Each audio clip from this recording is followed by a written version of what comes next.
His name is Jesus. Amen. Which brings me to the part of why I do what I do, why it doesn't matter if there was any mistakes in the sound or anything, because I realize I'm here today, and it's only because of the love of Jesus Christ. And the reason why I sing, the reason why I do what I do, and I jump and I hop and I'm crazy and I laugh. Because back in 1989, I was about 22 years old. And I was going to college, and I was attending Stockton State College, and I met this guy. I got off track because I really should have been focusing on school, but you know how it is when you're in school, right? You think you can handle everything. Everybody was young once, I think. Anyway, I saw this guy, his name was Lawrence, and you know, at first I was just like, I'm just gonna mess around a little bit. You know how you say that? I'm just gonna mess around a little bit, leave it alone, it's gonna be all right. I know I can handle this. But you know, I ended up pregnant. So I saw my whole life take a 360-degree turn. So I always, when I speak and I share, and I always tell young people, you know, decisions sometimes are not reversible. So you have to really be careful in what you do. Well, I thought that was kind of the worst of it, and you know, and then he was asking my hand in marriage, and I wasn't ready. But because I didn't want to bring my son into the world without a father, I decided to marry him. We got married, things seemed to be going okay, and I really thought the worst of it was over. I was quite embarrassed to walk around the college campus. Everybody knew me to be like the church girl. I was singing in the choir and all that. You know, yeah, y'all know. I wanted to crawl under a rug. I thought really that was the worst of it.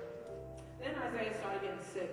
And when Isaiah started getting sick, I was scared to death. I was just 22 years old, but I was just, you know, babies get sick all the time. I took him to the pediatrician, and they were just giving me different over-the-counter or some prescription medicines to cure some of the things that was going on with him. One thing that was, a few things that were definitely stood out in my mind was definitely this cough that never went away. He had a thrush. And the very final thing was a very high fever he gained. He had a fever of about 105 this one day. And I remember also watching that he wasn't developing, like his motor skills were kind of like decreasing, because I noticed that he would stand and try to turn over. And this time when I saw him, he was so lethargic, you know, he was just so weak. I remember calling the pediatrician. They said, send him in, bring him in right away. We were living then in Atlantic City, and we had now moved off campus because, you know, life changes then. No longer nice, you know, having fun at the campus anymore. And, you know, my life has changed now, so I'm off campus. And we took him into Atlantic Medical Center. I was living in Atlantic City at the time. He stayed there for a week. They didn't know what was wrong with him.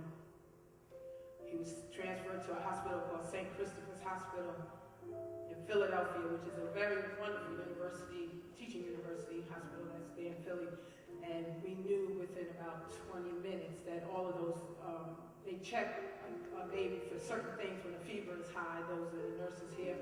They know that everything is coming back negative. And then they said something that I thought that I would never hear. And they said, we're going to have to test the family for HIV. So at that time, Lawrence and I were husband and wife, and Isaiah was very sick. That was a Friday, and we had to wait till Monday till those results came back. So we walked into this room. There's about 8 doctors, a lot of interns. Maybe not that many doctors, but more interns than doctors. And we did receive the most horrific news that both Lawrence and I were HIV positive, and Isaiah was full-blown AIDS. At that time, I didn't know what to do. I was so depressed. I didn't know where to turn. I just focused my attention on my son, because that's all I could really have the strength to do.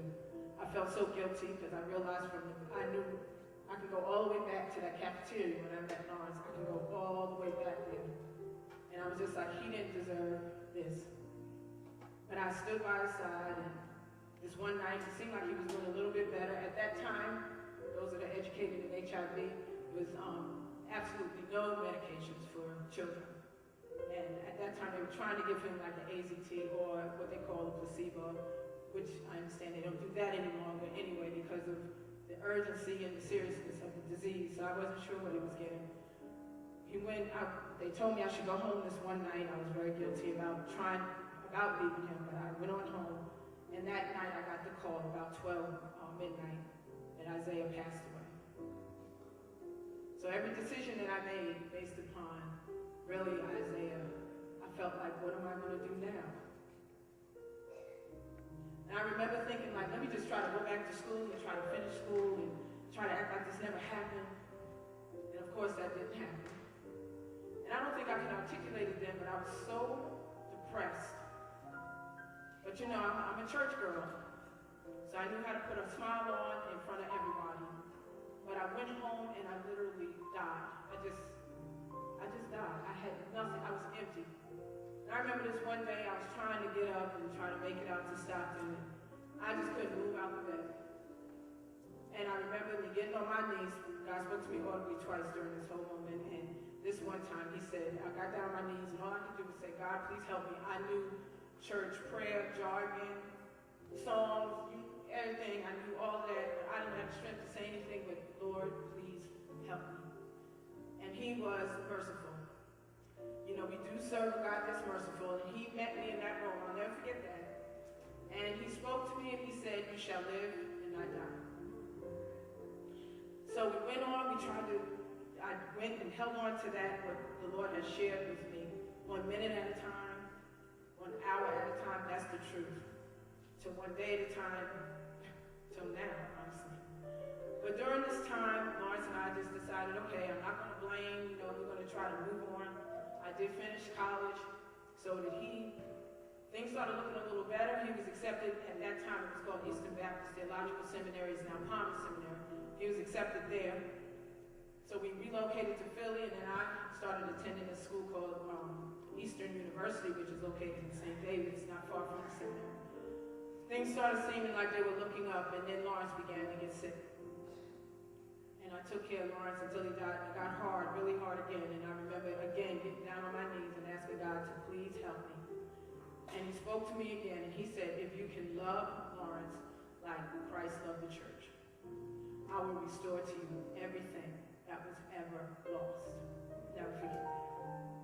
So I held on to that again, 1 minute, 1 hour, and 1 day at a time. And Lawrence did pass in July of 1996. And then I went trying to live on, kind of remembering what God said. I can't boast in that because all I really had was faith, literally the size of a mustard seed. And so I tried to go on. I was 29 at this time, and I came on back home, and I went to this party. Now, I'm going to ask these two because I know they're kind of shy. But this Angie and Lucretia back there, these are people I grew up with like years ago, right? And we were at this party. You remember that party in Queens? I forgot her name now, but we was dancing. It's like a Christian jam. It's a Christian jam, and we were dancing and we were partying.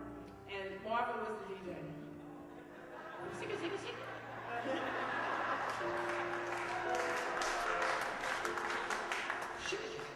So Marvin's DJing this Christian party, and those that are not familiar with that, it is a form of worship, just kind of freer, you know. And so we started talking, and things began to grow, and our relationship began to grow more and more. One thing I did learn with taking care of Lawrence was really what love really meant. And it was something that you decide to do. It's not something that you feel. It's not something that feels good. It's something that you decide to do. And it was really when I started understanding what God was saying, how Christ loved the church, how it was just so unconditional in spite of everything that we've ever done, what we may do in the future, he yet still chooses now, makes a decision to still loves us, and decided to go to that cross and die for each and every one of us. Isn't that right? Take on the sins of the world so that we are forgiven. Amen. But that's what the Lord was really teaching me, what that love really meant. And one of the things I know, this was really important that I learned, that love is definitely not. It's not disrespect. It's not dishonest, not deceitful. So when Marvin and I began to talk more and more, I had to share my story with him. I had to be honest. And so I did do it on the phone. Partly because I was living in Philly, but I did do it on the phone. And I just knew I was never going to see him again. And all. I said, this is it. He's going to be like, forget this is it. But you know, sometimes God, when you do it God's way, it really does work out. I was scared to death. And I started sharing, and then he said, oh yeah, I know about HIV, and I'm heading the ministry at my church, and some of his church members are here, like Deborah and Norm. This is the gentleman right here on the sound system. And you know, he's just started being so positive and really encouraging me, and so our relationship grew more and more. And in September of '99, he really showed me what true love was all about. We became married, and then we started talking about having a child, which was very scary for me because I lost my first son. And something about your truth, isn't that something? When it's your truth, oh my God, when it's your truth. When you go through something, you'll understand exactly what that means. Because I knew what God said, but then there was really my truth. My truth was that I lost my first son. So I went again back to faith the size of a mustard seed. And we began to consult, and we started talking, and the door opened up through this doctor named Arlene Vargas, and she's out of UNDMJ, and she said, you can do this, you can have a child. And she started going over my history. So Marvin and I started the process. It was through artificial insemination. Y'all can see me after service, I'll explain it. I explained why, very open about the story. And Kayla was conceived actually through the second try. And then we had Kayla, our miracle Christian Major. I think she's up front. There she is. Hi, Kayla. Can I do that? And God was faithful. God was definitely faithful in restoring everything that was ever lost. Because Kayla was born, not only was she born, but she does not have the virus. Amen. Give God the glory.